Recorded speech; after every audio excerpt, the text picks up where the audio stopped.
Sir मेरे 2 question है।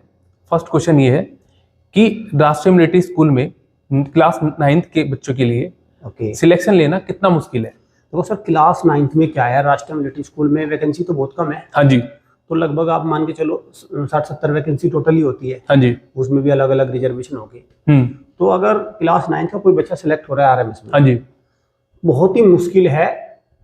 बहुत मेहनत की होगी बच्चे ने पूरी साल, तभी वो राष्ट्रीय मिलिट्री स्कूल में सिलेक्शन लेता है। इसलिए जब इसका रिजल्ट आता है ना आरएमएस का, हाँ जी, तो आप देखते हैं किसी भी एकेडमी में कोई एक भी तो सिलेक्शन नहीं होता। दूर दूर तक कहीं सिलेक्शन नहीं दिखते, कहीं सिलेक्शन नहीं होता। आरएमएस में इतना मुश्किल होता है। सर दूसरा मैं ये भी जानना चाहता हूँ, अगर बच्चा डिफिकल्ट मेहनत करके सिलेक्शन ले लेता है, चला जाता है, तो उसके लिए आगे फ्यूचर के लिए क्या अपॉर्चुनिटी रहेगी, क्या इसका स्कोप रहेगा? देखो सर, ये समझिए कि जब राष्ट्रीय मिलिट्री स्कूल का कोई बच्चा पेपर निकालेगा, हाँ जी, सिलेक्शन लेगा, हाँ जी, उसकी क्या क्या चीजें अच्छी हैं। अंग्रेजी बहुत अच्छी है, साइंस बहुत अच्छी है, हाँ जी, सोशल साइंस बहुत अच्छी है, हाँ जी, मैथ बहुत अच्छा है, हाँ जी, हिंदी बहुत अच्छी है, हाँ जी, इंटरव्यू स्किल बहुत अच्छी है।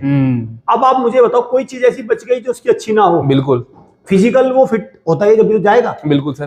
तो मतलब एक सारे जो आयाम एक बच्चे को बड़े अफसर बनाने में चाहिए, हाँ जी, वो सारी चीजें उसके पास है। उसके पास है। मतलब एनडीए अगर कहीं, तो एनडीए तो छोड़िए, आप एसएसबी, एनडीए तो उसने क्लियर कर ही लिया है, एनडीए से बड़ा एग्जाम है। बिल्कुल सर। एसएसबी उसने उसको निकालने के लिए जो एसएसबी में चाहिए, इंग्लिश अच्छी होनी चाहिए। बिल्कुल सर। पर्सनैलिटी अच्छी होनी चाहिए। बिल्कुल सर। मतलब जो पर्सनैलिटी से मेरा मतलब है कि उसका जो बात करने का तरीका, इंग्लिश स्पीकिंग, कॉन्फिडेंस, वो अच्छा होना चाहिए।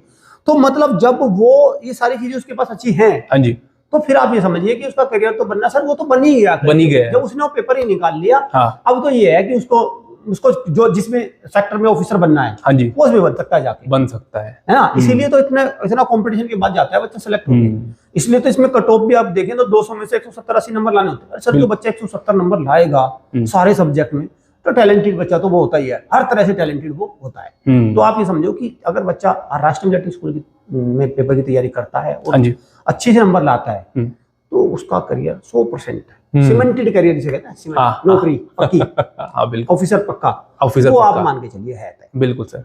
तो पेरेंट्स, आपको इसका आंसर मिल गया होगा। अगर आप भी हमारे हॉस्टल की थ्रू तैयारी करना चाहते हो, दिए गए स्क्रीन नंबर पे कॉल कर लेना और अपनी एक सीट रिजर्व कर लेना। धन्यवाद।